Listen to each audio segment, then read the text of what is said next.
Baik, selanjutnya Ibu akan mengabsen kalian terlebih dahulu. Jadi silahkan dengarkan namanya baik-baik. Baik, Bu. Nurul Widya Mulia, Ada, Bu. Mawar Asara, hadir Bu. Suryaningsi, Hadir, Bu. Kartini, Hadir, Bu. Rizda Al-Mukarramah, Hadir, Bu. Suryanti, Hadir, Bu. Indah Permatasari, Hadir, Bu. Asmia, Hadir, Bu. Sabri Ramdhani, Hadir, Bu. Andika Pratama, Hadir, Bu. Abdul Sujalali, Hadir, Bu. Nur Jayanti, hadir Bu. Baik, jadi hari semua ya. Iya, Bu. Baik anak-anak, jadi hari ini kita akan memasuki bab baru dengan materi ketimpangan sosial. Nah, baik anak-anak. Jadi di sini Ibu sudah menyiapkan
ibu akan membentuk kalian ke dalam 3 kelompok.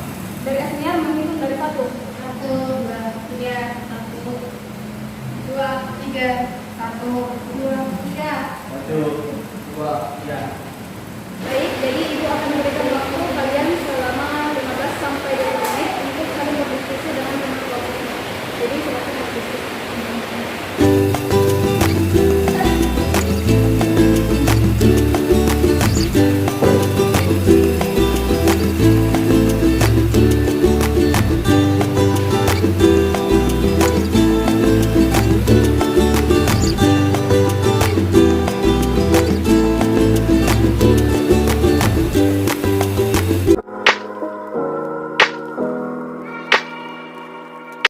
Bismillahirrahmanirrahim. Assalamualaikum warahmatullahi wabarakatuh. Waalaikumsalam warahmatullahi wabarakatuh. Perkenalkan, saya Asniar selaku ketua kelompok dari kelompok pertama atau kelompok 1 akan membacakan hasil diskusi kami yang berkaitan dengan 4 buah pertanyaan. Yang pertama yaitu kemunculan masalah tersebut ditandai dengan beberapa faktor, yaitu meningkatnya jumlah penduduk tanpa adanya pengendalian serta faktor urbanisasi individu tanpa adanya rencana sebelumnya sehingga terpaksa menetap di kawasan tersebut karena biayanya yang jauh lebih murah. Kemudian untuk pertanyaan yang kedua yakni akibat yang dihasilkan dari masalah tersebut. Yang pertama, semakin padatnya permukiman penduduk yang kumuh di kawasan kota, serta yang kedua yaitu besarnya ketimpangan sosial yang mengindikasikan bahwa terbentuknya kelompok sosial antara si kaya dan si miskin. Kemudian untuk pertanyaan ketiga yaitu adapun cara mengatasinya yakni dengan menggalakkan program transmigrasi bagi penduduk yang mendiami permukiman kumuh. Dan untuk pertanyaan terakhir yaitu manfaat yang dapat diambil yakni adanya kesadaran dalam memperbaiki logika ekonomi dan sosial yang ada di negara kita yaitu negara Indonesia. Baik, itulah tadi hasil diskusi dari kelompok kami. Kurang lebihnya mohon maafkan. Wassalamualaikum warahmatullahi wabarakatuh. Waalaikumsalam warahmatullahi wabarakatuh. Terima kasih atas kesempatan yang diberikan. Assalamualaikum warahmatullahi wabarakatuh. Waalaikumsalam warahmatullahi wabarakatuh. Kami dari kelompok 2 akan membacakan hasil diskusi mengenai materi yang dibawakan oleh guru. Yang pertama yaitu faktor penyebab masalah tersebut muncul karena yang pertama tingkat kesejahteraan penduduk yang timpang dan pemanfaatan tenaga kerja yang tidak merata. Kedua, dampak globalisasi berupa diferensiasi sosial atau seleksi alam yang menyebabkan munculnya kesenjangan sosial. Selanjutnya yaitu akibat yang terjadi dari adanya masalah tersebut yaitu semakin padatnya penduduk miskin di wilayah kota akibat derasnya arus urbanisasi, terjadinya konflik antara pemerintah dengan warga yang menempati pemukiman kumuh. Sebagai contohnya adalah penggusuran.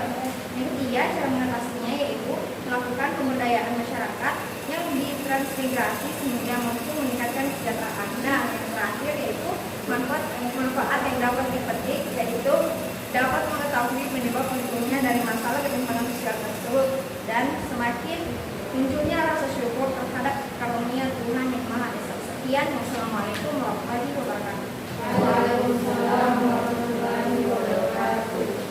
Assalamualaikum warahmatullahi wabarakatuh. Waalaikumsalam warahmatullahi wabarakatuh. Terima kasih atas kesempatan yang diberikan. Saya ketua dari kelompok 3 akan membacakan hasil diskusi dari kelompok kami. Yang pertama, masalah tersebut muncul dikarenakan adanya beberapa penyebab, diantaranya terjadinya sentralisasi ekonomi di perkotaan yang menyebabkan hanya wilayah-wilayah tertentu yang digunakan sebagai pusat perekonomian.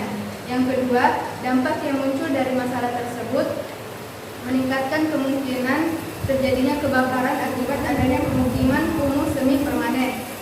Munculnya ketidakseimbangan atas berlangsungnya kebijakan moneter yang tetap menempatkan si miskin di bawah si kaya. Yang ketiga, cara mengatasinya ada dua, yaitu melakukan relokasi pemukiman pada zona antara pedesaan dan perkotaan. Yang kedua, melakukan sosialisasi mengenai pengentasan kemiskinan kepada seluruh masyarakat. Selanjutnya, manfaat yang dapat diperoleh berdasarkan contoh masalah tersebut ialah menjadi sadar akan pematuhan etika dan semakin besarnya rasa dan keinginan untuk memperbaiki tatanan sistem pemerintahan di Indonesia, khususnya di bidang ekonomi dan sosial di masa depan. Sekian, terima kasih. Assalamualaikum warahmatullahi wabarakatuh. Waalaikumsalam